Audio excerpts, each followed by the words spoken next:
नमस्कार, जय श्री जगन्नाथ। आपण मानंको मो चैनल को अनेक अनेक अभिनंदन। आज होछि पवित्र अग्निश्चव पूर्णिमा।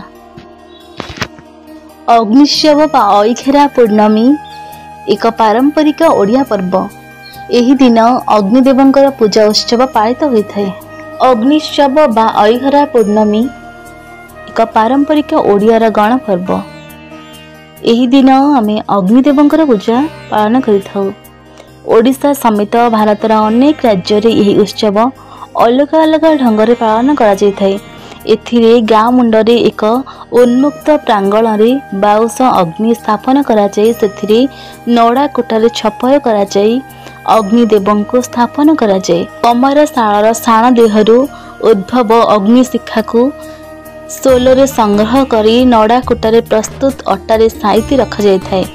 एथि निमंते ग्रामर कमार तांका शाल को लिपा पोछा करी एक शाण यंत्र को भोग देई पूजा करबा परे अग्नि संग्रह करा जाय। संध्या समय अग्नि उत्सव काल रे ब्राह्मण पुरोहित अग्निदेव को पूजा करी कमार जोगाइथिबा शाण अग्नि द्वारा प्रस्तुत अगिरारे अग्नि संयोग करिथांती।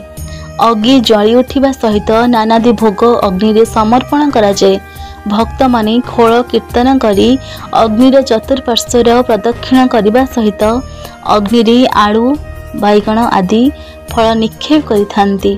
लोकमानंकर विश्वास रहिछि जे एथिरे पोड़ा जाइथिबा फल खाइले मनुष्य देहरे चर्म रोग हुए नाही। आउ मध्य विश्वास रहिछि अग्नि निया जेउ दिग को बढ़ी थाए सेही दिगरे धान फसल भल उत्पादित होइथाए।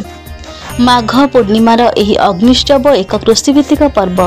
कारण कृषि कार्य निमित्ते प्रस्तुत करा जायथिबा लंगल लुहा शाबल कोड़ी कोदाल और दा आदि कमरशाल अग्निदाह मध्य प्रस्तुत हुए। तेणु कमरशाल अग्नि कमरर इष्ट देवता। माघ पूर्णमी दिन पर अग्निश्चव पाली अग्निदेवंकर पूजा अर्चना पर ग्रामर लोक माने सेमानंकर घरर चाल छपर कार्य आरंभ करिथांती। कथार अछि घर पोड़ी ठार विपत्ति नाही। तेणु गृह को अग्निदाहरु सुरक्षा देवा निमंते अग्नि देवतांकर संतोष विधान निमंते माघ पूर्णिमा दिन अग्नि उत्सव पालित होइथाय।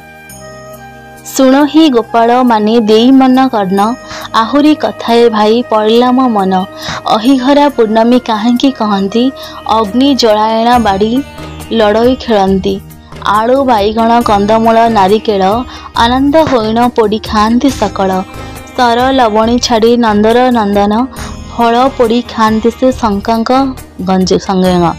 अहिघरा पूर्णमीर जेमंते वृत्तांत जहा करी अछंती जे आंभ नंदसुत सखा को डाकिन कृष्ण बोलंती वचन वनस्तर शुष्क काठ आण ही बहन।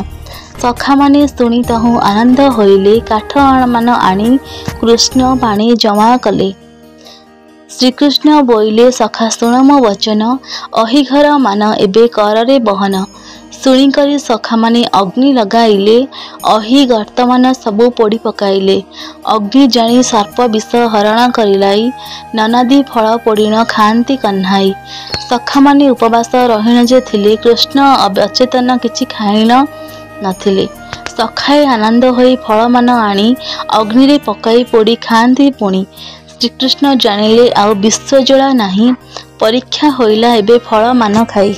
अहिघरा पोड़ी कृष्ण आनंद होइले अहिघरा पूर्णिमा जे नाम विकासिले। जय श्री कृष्ण, जय जगन्नाथ।